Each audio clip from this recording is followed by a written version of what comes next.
The peak of Pilot Rock, the swamp of Blanchard Hollow, the steep climb across Murray Creek up Milks Road. These parts were made for adventure, and I gotta tell you, my crew can't get enough. My buddy from Chicago and his son flew down to join the rest of our group as we hit the trails, explored some truly awe-inspiring caverns, and trashed some gear. Somebody was being irresponsible with a drone. If making memories is the goal, this trip cashed the check. Join us as we experience the Arkansas Wild. Animal coming out of the water. It's a Sasquatch! We found him!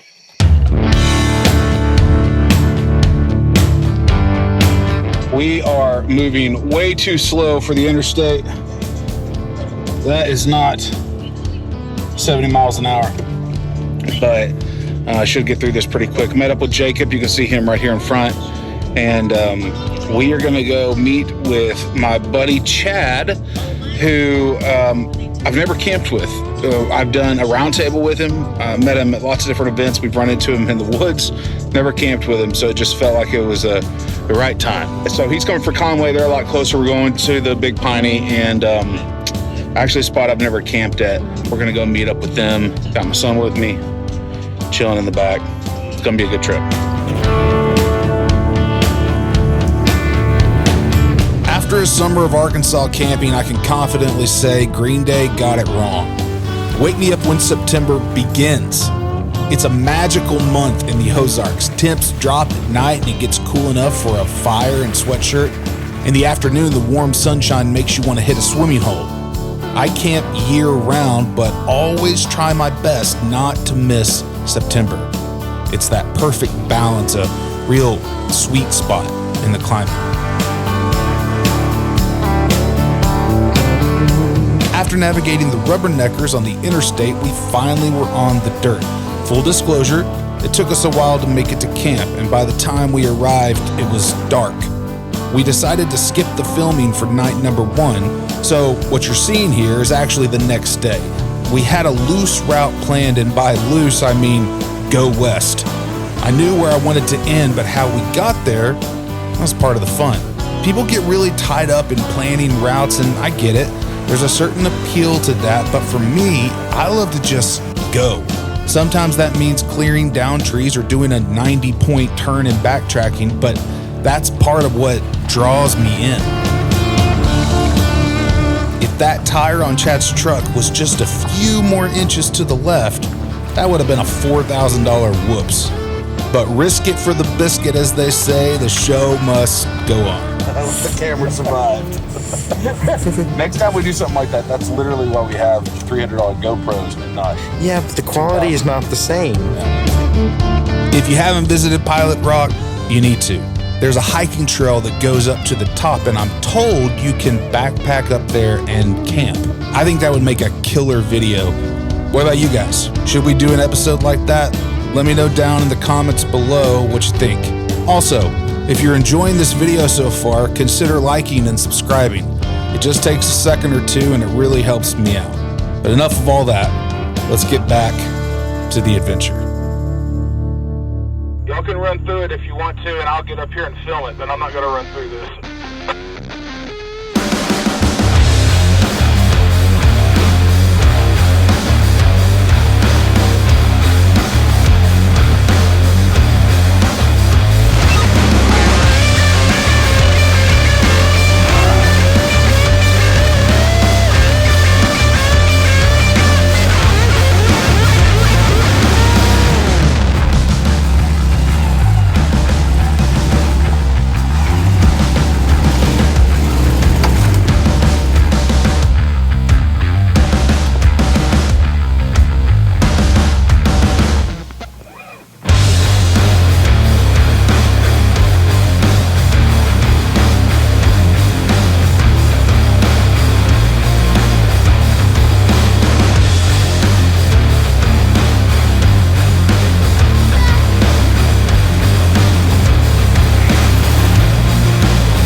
It smells like rubber. I'm sorry. It's like a drag strip out here. Hey, how many people would do this in a two-wheel drive, though? Good point. And risk breaking something. Good point. So, But there's nothing that you can break that you haven't already broken. that's true.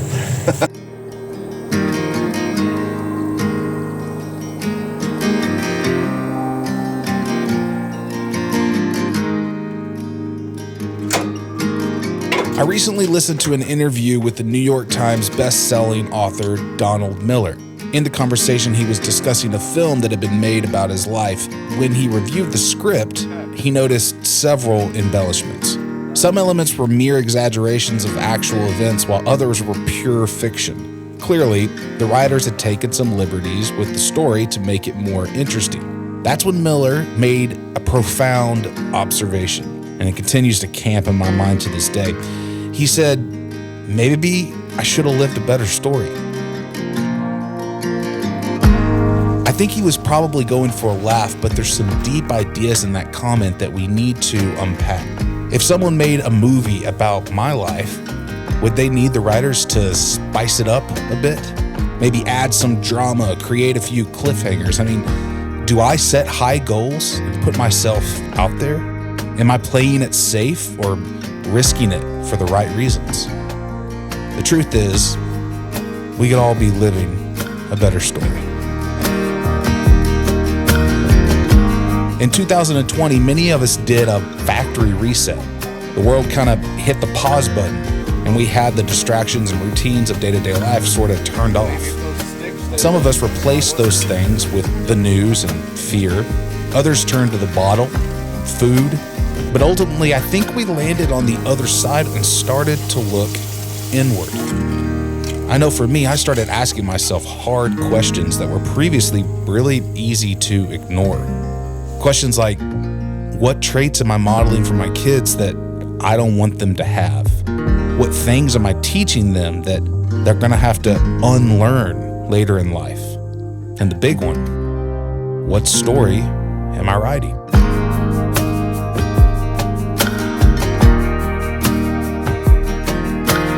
Ultimately, this channel and these trips, they are all the result of that introspection. I want to leave my friends and family with these sorts of memories. Years and years after I'm gone, I want them to smell a campfire or hear the crickets, feel the cool water rush across the tops of their feet, and remember this.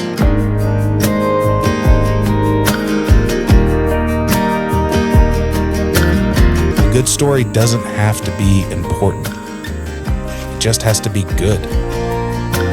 Things are so much more black and white when you're young. As you age, it all sort of just blends into the gray. But I'm learning to be okay with that. To focus on the here and now. To fully embrace this moment. And maybe, if I get lucky, make a little heaven on earth.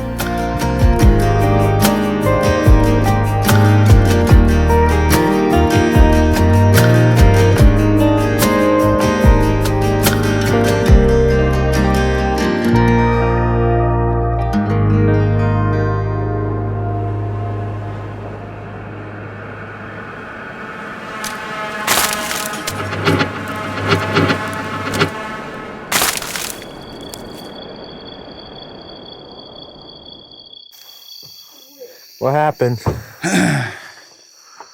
Somebody was being irresponsible with a drone, and I'm not gonna mention his name. Oh! It wasn't me. I'm not dropping names here, okay? So the nice part about this is the water is refreshing. Fortunately, the shots weren't completely in the dark. Oh, I gotta take my phone out. The light is actually helping me see the rocks down here a little better. Oh, dude. This is embarrassing. Not even a little bit. Ooh, the manhood just got wet. We are officially across.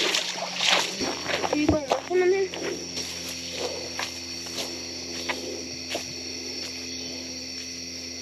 Is it up in a tree? In my hand. Oh. Okay. Oh, this thing's hot. Okay, so I mean, I lost the propeller, which is not a big deal. That's easy to fix. Bro. You're lucky. DJI sponsor us. Dude. Good eye, Jago. We got it. What do you think about that? Yeah, I'm happy about that. That's pretty awesome. Yeah. 3, 2, 1. Woo! Everyone can hear you, Dad. Dude, there's nobody out here. Going back across the creek. Oh.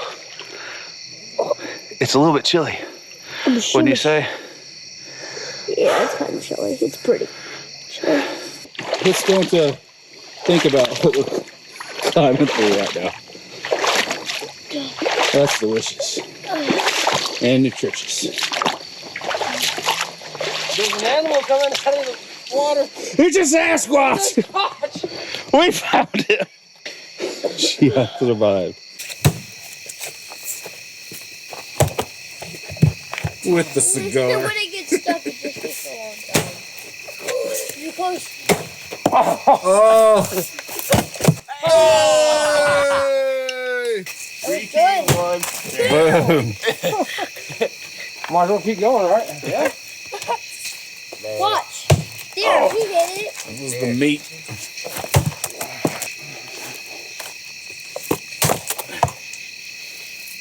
There we go.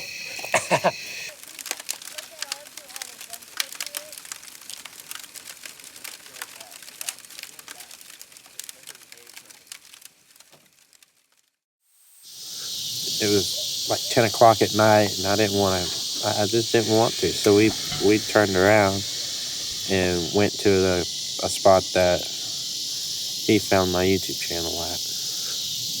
More or less. A spot that I camped at, and then you guys came after the day later. Oh, yeah, We went yeah. there. Right over there, west side. Yeah, back to the church. Yep.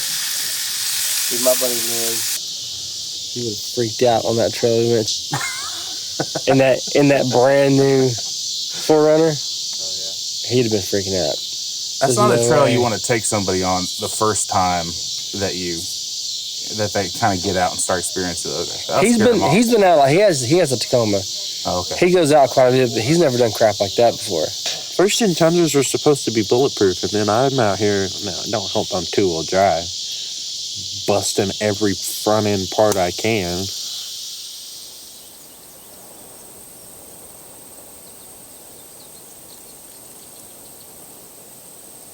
Amazing night camping. We just broke camp, got all packed up.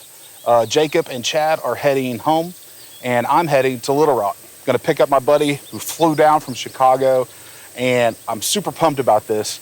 We are heading to the Blanchard Springs Caverns. Now, this is a spot that I visited as a kid. I've got like these vague images and pictures in my mind, but it's been so long, I don't remember it. So I'm really pumped about this. We booked the long tour. They've got a couple different ones, and we did the long one. It's like a mile or two, 300 plus feet down. I mean, I'm pumped. So we're gonna break camp, head to Little Rock, pick him up. Not gonna film any of that. Next thing you see, we're gonna be at the caves.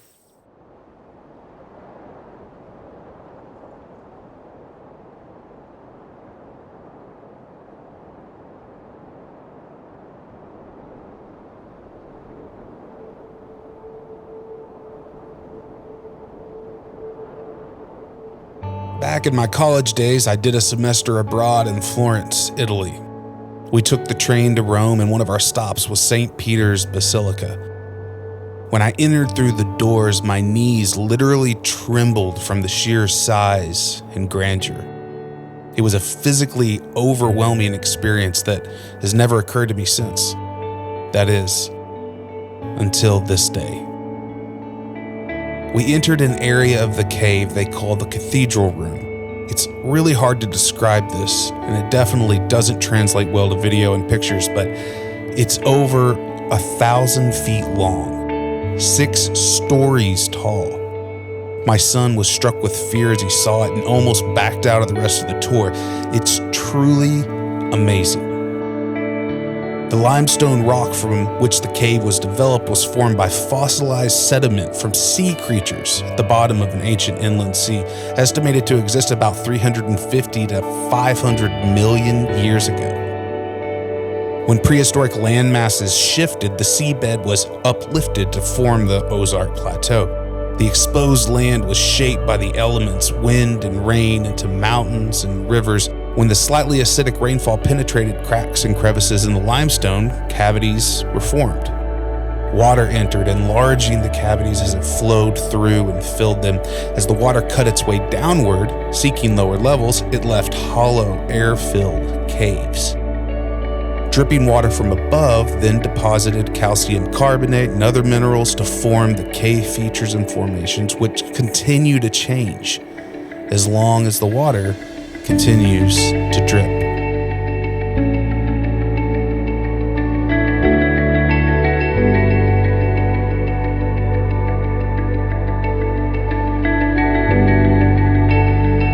While the first documented visit was in 1934, signs of earlier human exploration discovered in the caves, such as cane and wood torch remains, they've been scientifically dated all the way back to 215 AD. In places like this, I'm always overcome by just how finite and small my place is in this world. To quote Whitman, "The powerful play goes on, and you may contribute a verse."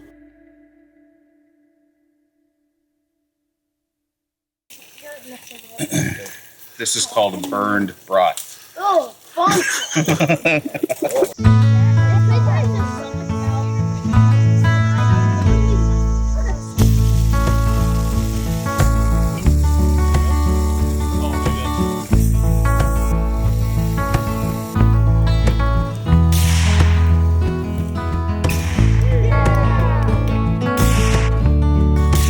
Good job.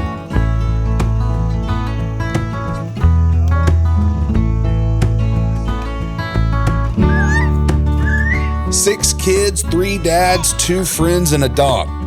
This is how you wrap up a solid trip. S'mores and 22s, brats and Capri Suns. I tell you, I'd rather do this than just about anything. It's not for everyone, I guess. I know some people don't understand the draw. I will take it. All I can say is that when I head home, I feel like I'm leaving a part of myself in these hills. He may be untamed and uncivilized, but he's free and wild.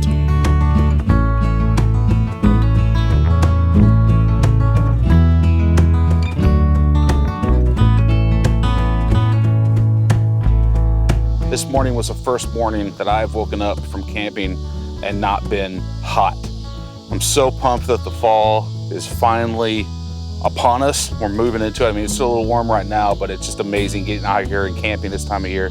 Absolutely love fall, winter, spring camping in the Ozarks. There's just nothing like it. It's the best. Super pumped that you guys hung out with us on this trip. Got to kind of see what we saw and go with us. It was fun as usual, and I really appreciate you guys watching this stuff. Come on, get in. If you want to check out another video, you can watch this one up here or this one down here. Thanks so much for watching, and remember, the more you Camp. the less the aliens abduct. Awesome, good job. Landed. I just walked over you.